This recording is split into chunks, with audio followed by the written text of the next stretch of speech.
जय हिंद। जो आप लोग क्लास 10th में हैं और यहाँ पर देखिए 22 फरवरी को हिंदी का पेपर दोगे, तो ये वीडियो आप सभी के लिए बहुत ज़्यादा इंपॉर्टेंट है।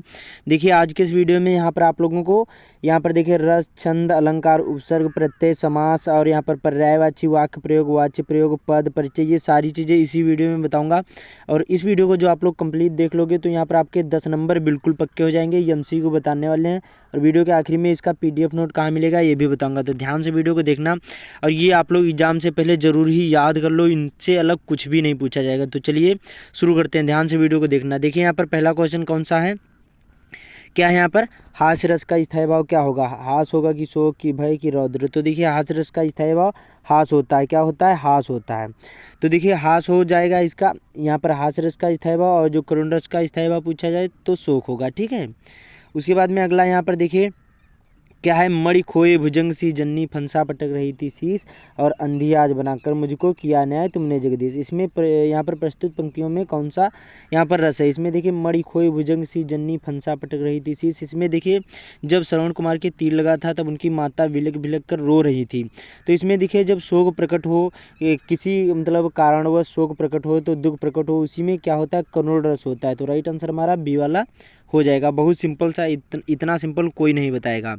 उसके बाद में यहाँ पर देखते हैं अगला क्वेश्चन कौन सा है, सबसे ज़्यादा इंपॉर्टेंट क्या है यहाँ पर, तीसरा है, क्या है, नाना वाहन नाना वैसा विहसे शिव समाज निज देखा, और को मुखवीर विपुल मुख काहू बिनुपद कर को बहुबाहु में कौन सा रस है। इसमें भी बताना है कि कौन सा रस है, सबसे ज़्यादा यही उदाहरण पूछे जाते हैं। तो देखिए इसमें जो हमारा हो जाएगा कौन सा होगा, इसमें हमारा हास्य रस हो जाएगा, क्योंकि इसमें हंसी प्रकट हो रही है। बता रहे हैं नाना वाहन नाना वैसा विहसे शिव समाज निज देखा। इसमें देखिए उसके बाद में को मुखवीर विपुल मुख काहू और बिनु पद कर को बहुबाहु, तो इसमें हमारा कौन सा रस हो जाएगा, हास्य रस हो जाएगा। हास्य रस का स्थायी भाव क्या होता है, शोक होता है, सॉरी यहाँ पर हास होता है, ठीक है। उसके बाद में अगला यहाँ पर, रोला के कितने चरण होते हैं। जो रोला छंद होता है इसके कितने चरण होते हैं, 2 की 4 की 6 की 8। तो देखिए जो रोला के ये 4 चरण होते हैं, कितने होते हैं, 4 चरण होते हैं, बी वाला इसका राइट आंसर हो जाएगा। और देखिए ये भी आपको ध्यान रखना है, जो 4 चरण होते हैं इस प्रकार से होते हैं, और प्रत्येक चरण में 24-24 मात्राएं होंगी। इसमें भी होंगी, इसमें भी, और इसमें भी, और इसमें भी, सभी में 24-24 मात्राएं होंगी, और 11-13 पर क्या होगी, यति होगी। अगला यहाँ पर देखते हैं। उसके बाद में अगला है यहाँ पर हमारा सबसे ज़्यादा इम्पॉर्टेंट, की निम्न में से कौन सा उपमा अलंकार का अंग है। इसमें उपमा अलंकार का अंग बताना है। तो देखिए उपमेय होता है, उपमान होता है, साधारण धर्म, तो ये उक्त सभी हो जाएंगे। ये तीनों धर्म होते हैं, अंग होते हैं उपमा अलंकार के, ठीक है। तो डी वाला हमारा राइट आंसर हो जाएगा। उसके बाद में अगला यहाँ पर पूछा गया है कि जहाँ पर उपमेय में उपमान का निषेध रहित आरोप हो वहाँ पर कौन सा अलंकार होता है। निषेध रहित आरोप हो तो इसमें रूपक अलंकार हो जाएगा, कौन सा होगा हमारा, रूपक अलंकार हो जाएगा। तो सबसे सिंपल सा है। उसके बाद में यहाँ पर अगला हो जाएगा कौन सा है, यहाँ पर इसमें हमारा कौन सा राइट आंसर हो जाएगा, ए वाला होगा। जहाँ पर उपमेय में उपमान का निषेध रहित आरोप होता है वहाँ पर कौन सा होगा, रूपक अलंकार होगा। उसके बाद में यहाँ पर देखते हैं अगला क्वेश्चन कौन सा है, सबसे ज़्यादा इंपॉर्टेंट क्या है यहाँ पर, पीपर पात सरिस मंडोला में कौन सा अलंकार है। इसमें देखिए इसमें क्या है, पीपर पात सरिस मंडोला, इसमें क्या है, एक वस्तु दूसरी वस्तु से क्या की गई, तुलना की गई। जिसमें एक वस्तु दूसरी वस्तु से तुलना की जाए तो समझ जाना वहाँ पर हमारा कौन सा होगा अलंकार, उपमा अलंकार होगा। कौन सा होगा, उपमा अलंकार, क्योंकि इसमें देखिए जो पीपल का पत्ता होता है वो हमारे मन की तरह हमेशा डोलता रहता है। तो दोनों में हमारा जो मन होता है और पीपल का पत्ता होता है, दोनों में तुलना की गई है या समानता बताई गई है, तो वहाँ पर हमारा उपमा अलंकार हो जाएगा, ठीक है। देखिए रस और छंद, देखिए रस में हास रस करुण रस पूछा जाएगा, और छंद में रोला और सोरठा छंद पूछे जाएंगे। अलंकार में उपमा, रूपक और उत्प्रेक्षा अलंकार 3 ही पूछे जाएंगे। उसके बाद में अगला यहाँ पर देखिए क्या है, अगला हमारा है सबसे ज़्यादा इंपॉर्टेंट, सोहत ओढ़े पीतपट श्याम सलोने गात और मनव नील बन शैल पर आतप प्रयोग प्रभात में कौन सा अलंकार है। इसमें देखिए जो हमारा हो जाएगा उत्प्रेक्षा अलंकार हो जाएगा, डी वाला राइट आंसर होगा। क्योंकि इसमें जो हमारा शब्द कौन सा दिया, वाचक शब्द इसमें मनव दिया है। जिसमें मन मानव जन जानो या जनो मनो कोई भी वाचक शब्द हो तो वहाँ पर हमारा कौन सा होता है अलंकार, वहाँ पर हमारा उत्प्रेक्षा अलंकार होता है। तो डी वाला हमारा राइट आंसर हो जाएगा। बहुत सिंपल सा है, ठीक है। तो वीडियो को पूरा देखना, अभी बताऊंगा इसका PDF नोट कहाँ मिलेगा। अगला है सबसे ज़्यादा इम्पॉर्टेंट, बहुत ज़्यादा पूछा जाता है, और इसी में इसका देखिए ये भी मैं आप लोगों को यहाँ पर परिभाषा भी बता देता हूँ। उत्प्रेक्षा अलंकार की क्या है, जहाँ पर उपमेय में उपमान का यहाँ पर की संभावना की जाए वहाँ पर मनु मानो जनु जानो या जनो मनो या जानो और मानव ये आदिवाचक शब्द हो वहाँ पर क्या होता है, उत्प्रेक्षा अलंकार होता है। ये परिभाषा आप लोग याद कर लो, जो एग्जाम में आ जाए तो यही हमारा राइट आंसर हो जाएगा। ठीक है, उत्प्रेक्षा अलंकार की यही परिभाषा है। अगला है छंद के प्रकार होते हैं। छंद के प्रकार कितने होते हैं ये आप लोग कमेंट में ज़रूर बताना। तो देखिए जो हमारे वर्णिक छंद भी होता है, माध्यमिक छंद भी होता है, मुक्त छंद भी होता है। तो राइट आंसर हमारे डी वाले हो जाएंगे, मतलब उक्त सभी होगा। तो राइट आंसर हमारा डी वाला हो जाएगा। जो छंद के ये सभी प्रकार के हैं, वर्णिक छंद, मात्रिक छंद, मुक्त छंद, तो सभी हो जाएंगे। ठीक है, उसके बाद में अगला पूछा गया सबसे ज़्यादा इंपॉर्टेंट क्या है यहाँ पर, जो सोरठा छंद होता है इसके दूसरे और चौथे चरण में कितनी मात्राएं होती हैं। जैसे कोई सोरठा छंद है, इसके एक ये लाइन, एक ये और एक ये, चार हो गई, एक ये। यहाँ पर देखिए सॉरी गलत हो गया, जब आप लोग छंद देखे होंगे इस प्रकार से होगा, मतलब जो सोरठा होता है ये दोहे का उल्टा भी होता है। इसका देखिए एक ये, एक ये। तो इसमें बता रहा यहाँ पर दूसरे ये वाले और ये चौथे चरण में ये वाले में, इन दोनों में यहाँ पर जो कितनी मात्राएं होती हैं, तो दूसरे चौथे चरण में तो देखिए हमारे इसमें दूसरे चौथे चरण में यहाँ पर हमारी 13 मात्राएं होती है। कितनी होती है, 13। प्रथम और द्वितीय चरण में, तृतीय चरण में 11 मात्राएं होती हैं और सोरठा छंद की। ठीक है, उसके बाद में यहाँ पर और ये भी आपको ध्यान रखना, ये जो होता है ये जो सोरठा होता है ये दोहे का उल्टा भी होता है। अगला है सबसे ज़्यादा इंपॉर्टेंट, बहुत ज़्यादा पूछा गया है, क्या है, लिख कर लोहित यहाँ पर लेखा, उसके बाद में डूब गया दिनमणि आहा, उसके बाद में व्योम सिंधु सखी देख, तारक बुद्ध दे रहा।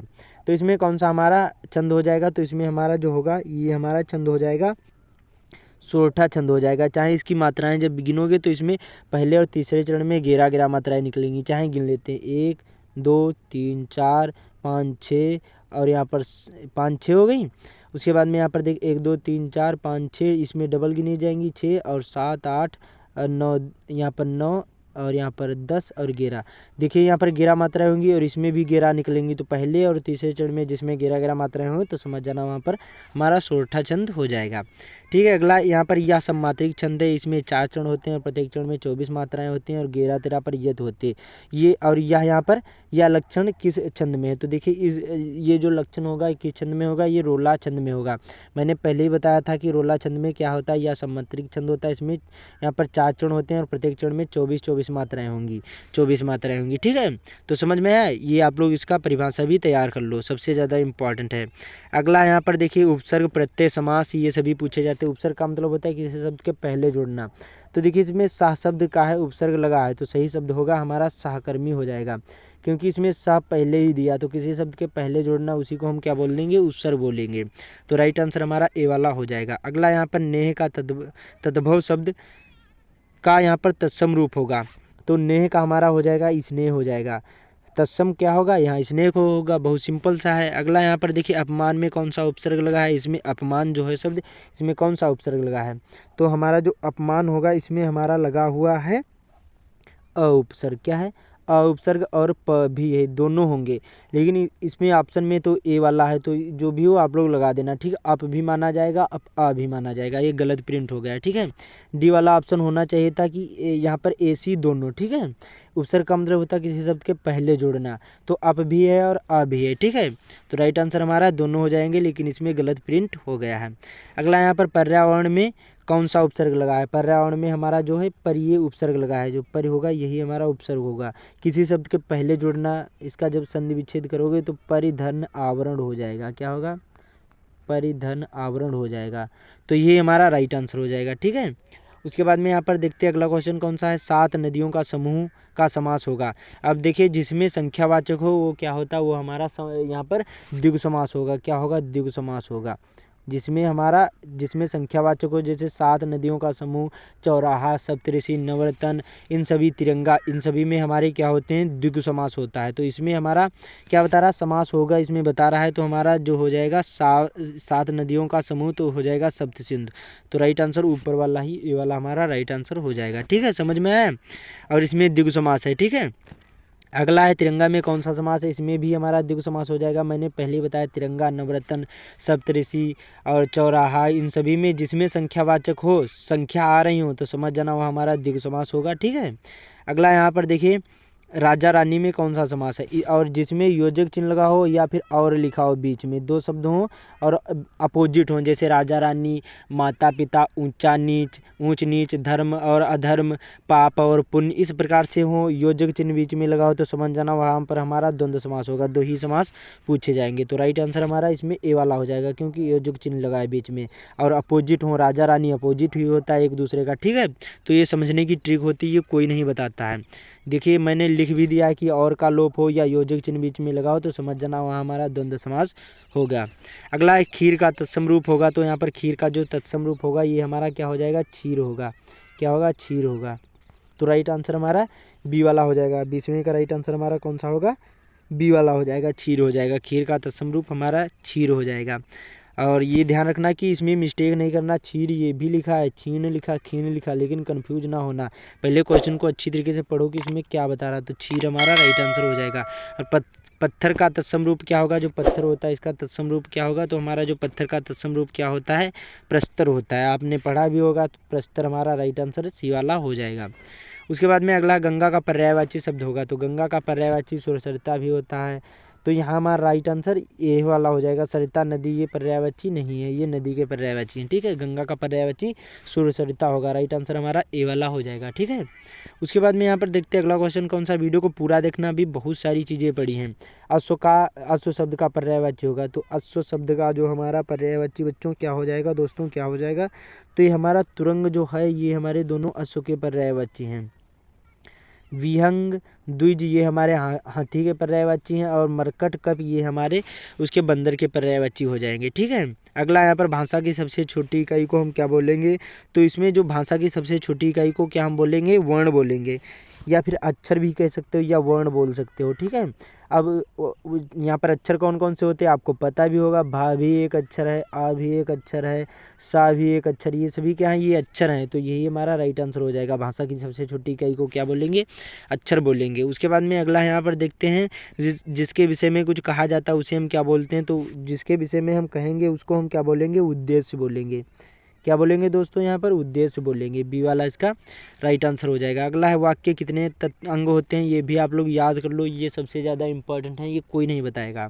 तो देखिए जो वाक्य के कितने अंग होते हैं, तो वाक्य के हमारे हो जाएंगे यहाँ पर 2 अंग हो जाएंगे। कौन कौन से होंगे, यहाँ पर देखिए तो यहाँ पर एक उद्देश्य होता है, एक विधेय होता है, ये 2 ही अंग होते हैं। आप लोग देख लें यहाँ पर, ठीक है।